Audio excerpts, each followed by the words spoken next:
बिस्मिल्लाहिर्रहमानिर्रहीम अस्सलाम वालेकुम friends, welcome back to my YouTube channel. Friends, आज इस फ्रॉक की मैं आपको कंप्लीट कटिंग एंड स्टिचिंग बताऊंगी। जैसे कि आपको इसमें नज़र आ रहा है, मैंने कॉलर पे गुम सिलाई के साथ लेस लगाई है। आस्तीन मैंने इसके पफ बनाए हैं और इसके साथ साथ आप ये देखें आगे भी मैंने गुम सिलाई के साथ लेस लगाई है आस्तीन पर भी।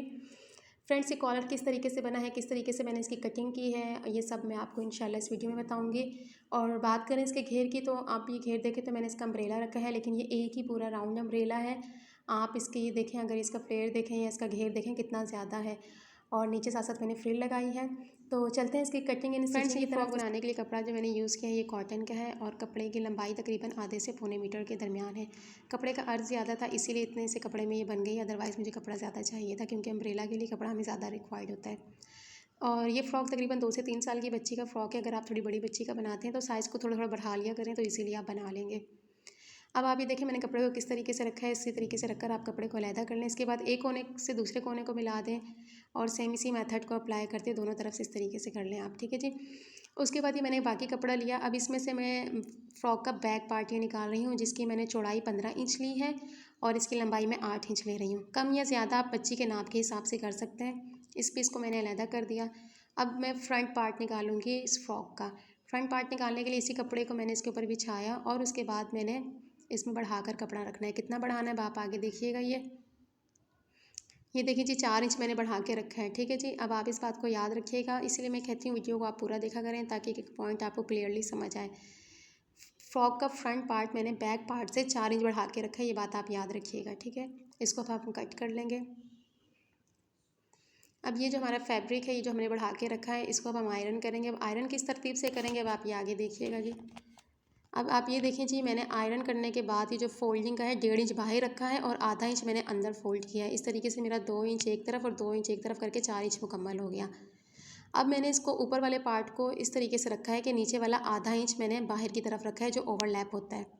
उसके बाद 5x5 के हिसाब से ही मैं निशान लगा दूँगी शोल्डर का और आर्म होल का। आधा इंच मैंने यहाँ से निशान लगाया है, यहाँ से 1.75 जिसे हम 1.25 इंच भी कह देंगे, तकरीबन इतना मैंने निशान लगाया है चौड़ाई का। और गहराई मैंने इसकी 2.5 इंच रखी है। अच्छा फ्रेंड्स, जब आपको कॉलर लगाना होता है तो उसके जो गोलाई बनाई जाती है या जिसे हाला कह देते हैं हम लोग, ये थोड़ा सा चेंज होता है। ये अब आप मुझे कटिंग करते हुए देखेंगे तो आपको समझ इंशाल्लाह आ जाएगी। बाकी फ़िटिंग का मैंने नाप रखा है, 13 इंच पर मैंने ऊपर से फ़िटिंग ली है और 12 इंच पर मैंने नीचे से फ़िटिंग ली है। बाकी जो मैंने लिया है वो सिलाई का मार्जिन लिया था। अब आप ये देखें मैंने बैक का जो कटिंग किया है ये तकरीबन मेरा 1.25 इंच के करीब है, ये मैंने कटिंग कर दिया है। उसके बाद अब मैं यहाँ से जो आधा इंच मैंने गहराई पे लिया था कटिंग करके और बाकी मैं कट कर दूँगी। जिस तरीके से निशान लगाए थे उन्हीं निशानों पे कटिंग करके बाद में हम जहाँ पर फिटिंग के निशान है वहाँ पर हम हल्के हल्के कट लगा देंगे। ये देखिए जी, यहाँ पे हमने कटिंग लगा दी, इसके साथ साथ हम नीचे वाली साइड पे भी कटिंग लगा देंगे। यहाँ पर मैं आधा इंच कटिंग कर दूँगी एक्स्ट्रा। कटिंग करने का ये मकसद होता है कि ताकि बहुत प्यारी सी एक शेप और गोलाई आ जाए। तकरीबन आधा इंच से 1.25 इंच के दरमियान ये कटिंग बहुत है इतने बच्ची के हिसाब से। अब हम आ जाते हैं फ्रंट साइड पे। फ्रंट साइड के लिए अब आप ये देखें, अब मैं आपको बताती हूँ कि फ्रंट साइड पे हम किस तरीके से कटिंग करेंगे।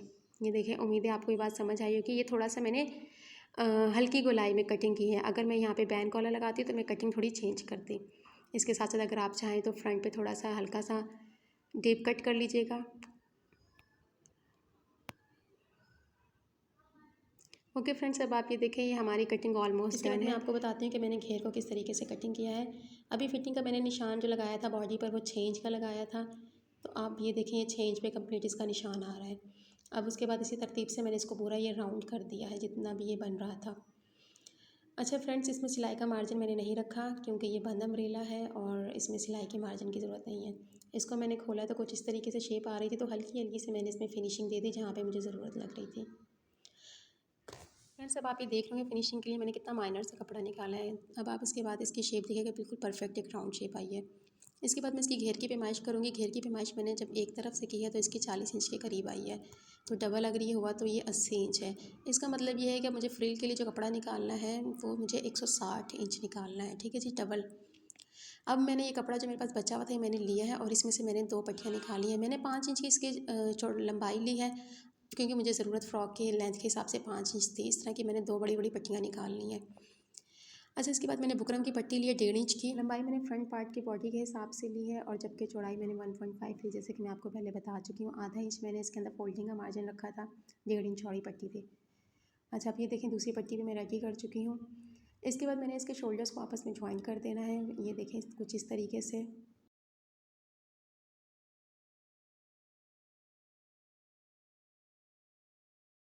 फ्रेंड्स इसके शोल्डर हमने अटैच कर लिए हैं। इसके बाद अब आप ये देखें मैंने यहाँ पर 1 इंच का निशान लगाया है। सेम इसी तरीके से दूसरी पट्टी पर मैं 1 इंच का निशान लगाऊंगी। अब इस 1 इंच के निशान को छोड़कर बाकी मैं कॉलर की लंबाई का निशान लूँगी।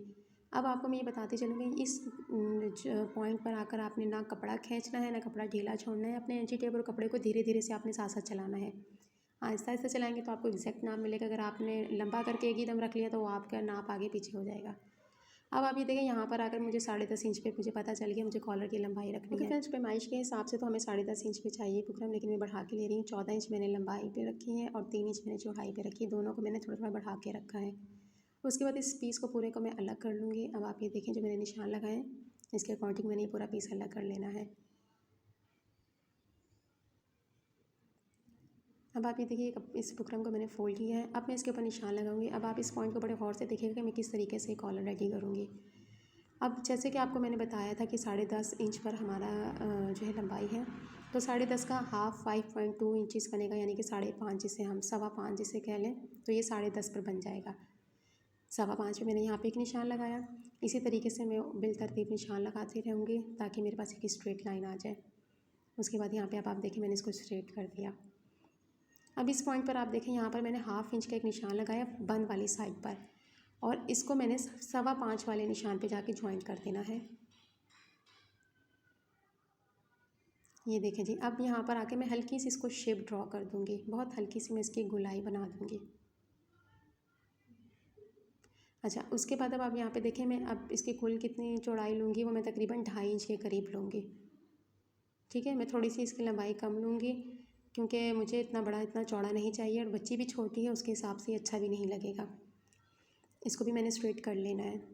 अब आप ये देखिए मैंने बुकरम थोड़ा सा बढ़ा कर रखा था क्योंकि हमें बाद में शेप ड्रॉ करनी होती है। अच्छा, अब ये इसका एक कंप्लीट नाप हो गया, लेकिन अब थोड़ा सा कॉलर जो मैंने बाहर की तरफ बढ़ा के रखना है वो यहाँ से अब देखें मैं इसकी शेप लेकर आऊँगी। अब इस पॉइंट पे मैंने गुलाई में शेप ली क्योंकि बच्चियों की गुलाई में ही शेप ही अच्छी लगती है। अगर आपको पसंद हो तो आप बेशक इस पॉइंट पर आकर आप नोक बना लें, वो भी कोई इशू नहीं है। ये आपके अपने ऊपर है कि आपको किस तरह का पसंद है। अब ये मेरे पास एक कंप्लीट कॉलर रेडी हो गया है। इसको मैं निशानों के हिसाब से कटिंग कर दूँगी। अब आप ये देखें निशान मैंने जो लगाए नहीं के ऊपर मैं कटिंग कर रही हूँ। फ्रेंड्स अगर वीडियो आपको अच्छी लग रही है ना तो आप इसको लाइक करना तो बिल्कुल मत भूलिएगा, और अगर आप मेरे चैनल पे नए हैं तो साथ साथ सब्सक्राइब भी कर लें। मेरे पास इसी कपड़े में से बचा हुआ एक छोटा सा बॉर्डर था ब्लू कलर का, उसके ऊपर मैंने इसको पेस्ट कर लिया है। और अब आप ये देखें मैं इसके ऊपर खाली इसके किनारे पर सिलाई लगा रही हूँ, कुछ नहीं लगाया, सिर्फ सिलाई लगा रही हूँ। ये सिलाई मैंने क्यों लगाई है अब ये आपको पता चल जाएगा। ओके फ्रेंड्स, अब कॉलर की राइट साइड पर हम लेस लगाएंगे। लेस लगाने से पहले मेक श्योर के कॉलर की राइट साइड और लेस की राइट साइड आमने सामने हो। इसके बाद जब हम लेस की जो सिलाई लगाएंगे उसको लगाने के लिए हम जो हमने पहले सिलाई लगाई थी उसको फॉलो करेंगे। उसी सिलाई के ऊपर यानी कि हम सिलाई लगाएंगे इस तरीके से। आप देखिएगा आपके बिल्कुल इनविजिबल जो है लेस लगेगी, आपको सिलाई भी नज़र नहीं आएगी। आपके सामने मैं कंप्लीट काम करके दिखाऊंगी और उम्मीद है आपको बहुत अच्छे से समझा भी सकूँगी और आपको पसंद भी आएगी। आप देखें इस सिलाई के ऊपर चलते चलते मैंने ये सिलाई को कंप्लीट किया है। अब इसके बाद आप ये देखिएगा कि मैं एक एक्स्ट्रा फैब्रिक लूँगी। एक्स्ट्रा फैब्रिक लेने के बाद इस तरीके से ये देखें मैंने इसको इसके ऊपर रखा है। इसमें भी अब ये बात याद रखिएगा कि दोनों राइट साइड मैंने आमने सामने रखी हैं। अब इसी सिलाई के ऊपर एक और सिलाई लगाऊंगी, यानी कि अब हमारी तीसरी सिलाई लग रही है। ठीक है जी, ये आप सिलाई लगाइएगा। अब आप इसको इस तरीके से मूव करिएगा।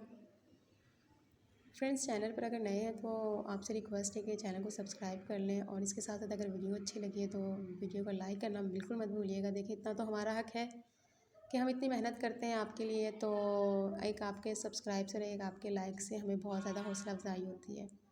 एक्स्ट्रा फैब्रिक मैंने सारा कट कर लिया है, साथ साथ मैंने इसके ऊपर कट लगाती हूँ ताकि इसको मुझे टर्न करने में आसानी हो। अब आप ये देखिए मैं आपके सामने कंप्लीट दिखाती हूँ इसको, बल्कि मैं आयरन करके आपको दिखाती हूँ ताकि आपको सही से समझ आए। देखिए फ्रेंड्स कहीं भी आपको कोई सिलाई नज़र नहीं आ रही हो, कितना नीट एंड क्लीन वर्क हुआ है। ये देखें जी आपके सामने मैंने सारा काम किया है। आयरन का यूज़ आप लाजमी किया करें, ठीक है जी। अच्छा फ्रेंड्स, अभी मेरे पास जो बचा हुआ कपड़ा था उसी के अंदर से मैंने एक और एक पट्टी निकाल ली है। इस पट्टी को भी हम यूज़ करेंगे, वो कैसे यूज़ करेंगे ऑफ कोर्स अब आप आगे आगे देखेंगे। ओके फ्रेंड्स, अब आप ये देखें जो निशान मैंने 1 इंच की दूरी पे लगाया था, ये निशान मैंने क्यों लगाया था, अगर आप वीडियो को कंप्लीट वॉच करें तो ये आपको याद आ गया होगा। इस निशान के ऊपर मैं कट लगा लूँगी, दोनों तरफ इसी तरीके से कट लगा लूँगी। अब इसके बाद हम चलते हैं अपने कॉलर की तरफ। कॉलर की तरफ ये जो एक्स्ट्रा फैब्रिक है इसको हम कट कर देंगे। फ्रंट साइड पे मैंने अंदर से फोल्ड कर दिया था आयरन के साथ, इसलिए उसको कटिंग की ज़रूरत नहीं है। अगर आप चाहें भूल जाएँ या चाहें तो उसको भी साथ साथ कटिंग कर सकते हैं, बट इस तरीके से काम में ज़्यादा फिनिशिंग आ जाती है, इसलिए मैं इसको ज़्यादा प्रीफर करती हूँ। इसके बाद इसका सेंटर करके हम मार्क कर लेंगे। ये आप लाजमी करिएगा ताकि आपको कॉलर लगाने में आसानी हो, और इससे आपको पता चलता है कि आपका कॉलर दोनों तरफ से बराबर है कि नहीं है, या फिर आपका कॉलर कहीं से बड़ा या छोटा तो नहीं हो रहा है, ये आपको पहले ही पता चल जाता है। अच्छा जी, अब उसके बाद हम आ गए जी अपने काम की तरफ। अब जो कॉलर लगाने की तरफ, अब जो 1 इंच का निशान कट लगाया था मैंने, उस 1 इंच के कट के पास से इस कॉलर को मैं लगाना शुरू करूँगी। ठीक है जी, अब आप ये देखें, ये एक पैर के फासले से मैं इस पर पूरी सिलाई लगाऊंगी।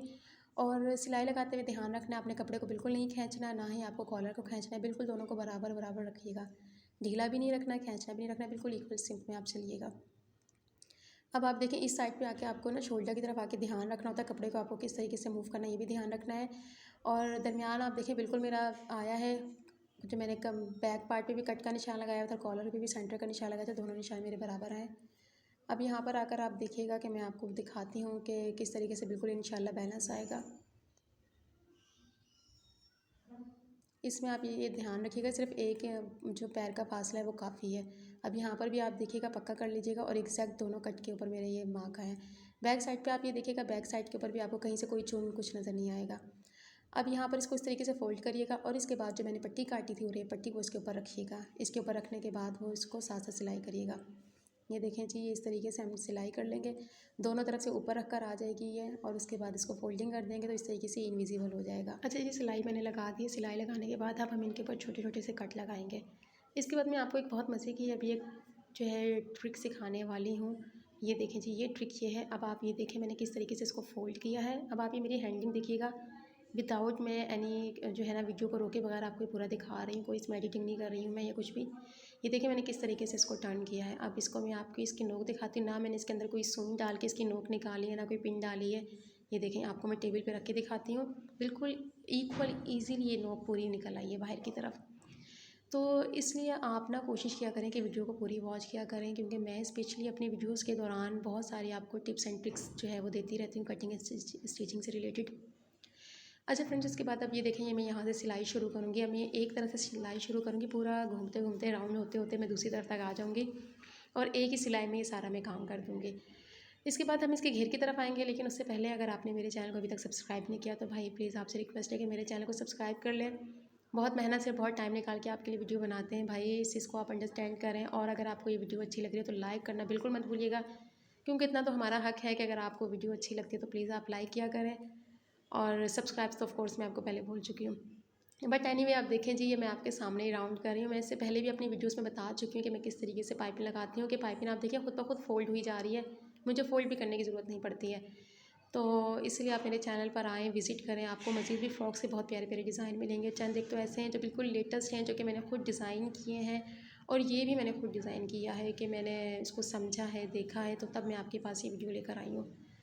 अब यहाँ से आपने बड़े ही ध्यान से इसको राउंड में अंदर से करना है। अगर आपको मुश्किल है तो आप इसमें आगे कोई पिन वगैरह का यूज़ कर सकते हैं, ये अंदर की तरफ पाइपिंग करने के लिए, पट्टी के अंदर करने के लिए। अगर नहीं है ज़रूरत तो आप चलते जाएँ जी। अच्छा जी, इस तरीके से अब ये देखें मैंने कंप्लीट आपको सिलाई लगा के दिखा दी है। अब इसके बाद हम जाएंगे जिसके घेर की तरफ। ये सिलाई पहले कंप्लीट हो जाए जी। अब हम इसको पहले तो अब हम इसका आपको फाइनल लुक दिखाते हैं जी। ये देखें जी। अच्छा, उसके बाद अब जी इसकी आ गई है फ्रिल की बारी। फ्रिल की तरफ हम बिल्कुल बारीक बारीक जी फोल्ड करेंगे, दोनों तरफ फोल्ड करेंगे। पहले तो मैंने दोनों फ्रिल को ज्वाइंट कर लिया था, क्योंकि 2 पट्टियाँ थी। अगर आप शुरू से वॉच करें, दोनों पट्टियों को ज्वाइंट करने के बाद ही मैंने दोनों तरफ बारीक बारीक लेस लगा ली है। इसके बाद मैंने बड़ा टाँका करके इसके ऊपर 2 लेस सिलाइयाँ और लगानी हैं। ठीक है, ये एक सिलाई लगा रही हूँ, इसके बाद मैंने एक और सिलाई लगानी है। ये 2 सिलाइयाँ लगाऊंगी, उसके बाद मैं इसमें चुन डालूंगी। अगर आपको चुन डालने का तरीका नहीं आता तो आप मुझे वो भी बताइएगा, मैं आपको डिटेल से समझाऊंगी। और अगर आप थोड़ा बहुत जानते हैं तो मेरी और भी बहुत सारी वीडियोस है जिसमें मैंने चुन वाली फ्रॉक बनाना बताई है। इसके बाद अब आप ये देखें, दोनों धागों को मैंने खींचा है, और ये मैंने इस तरीके से कुछ लंबी सारी फ्रिल तैयार कर ली है। अब यहाँ पर आकर मैं इसको बंद कर दूँगी, यानी कि फ्रिल भी पूरी राउंड हो जाएगी। पहले मैंने इसकी मेजरमेंट कर ली थी, जो फ्रॉक का घेर था उसके बराबर मैंने इसको करके रेडी कर लिया है। इसके बावजूद भी हमें सम टाइम ज़रूरत हो जाती है थोड़ा सा कम ज़्यादा करने की, बट एनीवे ये कोई मुश्किल काम नहीं है। देखिए जी, इस तरीके से मैंने इसकी पैमाइश कर ली थी, हो जाता है थोड़ा बहुत इस तरीके से। अच्छा जी, अब ये देखिए, अब मैंने इसके ऊपर रखी है फ्रिल और ये इस तरीके से कंप्लीट कर ली। वीडियो बहुत लंबी हो रही थी, इसलिए भाई मैं कोशिश कर रही थी कि कम से कम करूँ, आप बोर ना हो जाएँ। बोर होना तो नहीं चाहिए भाई, आपके लिए इतना अच्छा डिज़ाइन लेकर आई हूँ, लेकिन होने वाले हो भी जाते हैं, इसलिए कोशिश कीजिए शॉर्ट से शॉर्ट करें। अच्छा, अब इस तरीके से देखें, यहाँ पे एंड पर आकर मैंने ये चुन वुन थोड़ी सी सेट कर इसको कंप्लीट कर लिया है। फ्रेंड्स, अब आप ये देखें, मैंने 2 सिलाइयाँ पहले लगाई थी, जो कि मैंने आपको बड़े टाँके की बताई थी चुन बनाने के लिए। अब ये जो मैंने तीसरी सिलाई लगाई है, ये इनके बीच में लगाई है। मैं आपको थोड़ा सा इसका क्लोज करके इसका व्यू दिखा देती हूँ, इस तरीके से आपको ज़्यादा अच्छे से समझ आ जाएगी। ये देखिए, अब आप यहाँ पे मैंने 2 सिलाइयाँ लगाई हैं। 2 सिलाइयाँ लगाने के बाद जब मैंने ये तीसरी सिलाई इन दोनों के बीच में लगाई है, बाद में जो 2 बड़ी टाँके की सिलाई है, ये मैं दोनों अलग कर दूँगी।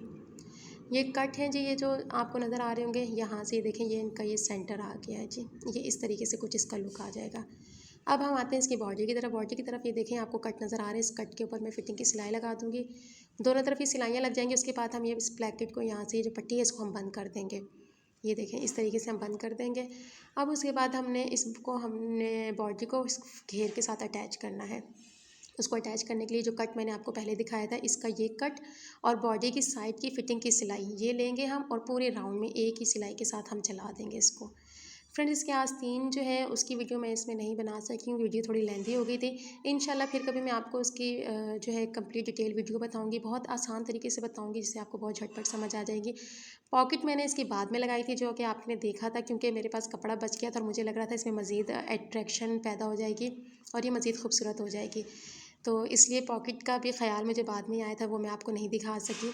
उम्मीद है ये वीडियो आपके लिए बड़ी हेल्पफुल रही होगी और आपको बहुत पसंद आई होगी। इंशाल्लाह फिर आपसे मुलाकात होगी, तब तक के लिए अल्लाह हाफ़िज़, दुआ में याद रखिएगा।